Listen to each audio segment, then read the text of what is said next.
E volevo sintetizzare un attimo il pensiero che ha detto la signora, perché è quello che ha annunciato, però con molte più parole rispetto a quelle che sono in grado di dire io.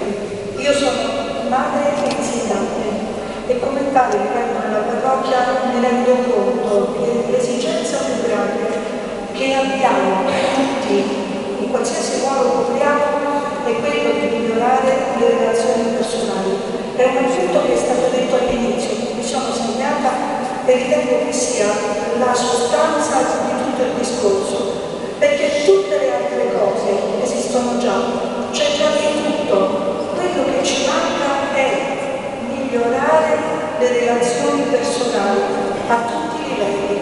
E siccome ci tengo molto alla formazione dei giovani, perché lo sento come un'esigenza importantissima, penso che quello che ci manca di più è la difficoltà di instaurare rapporti personali significativi con i nostri giovani.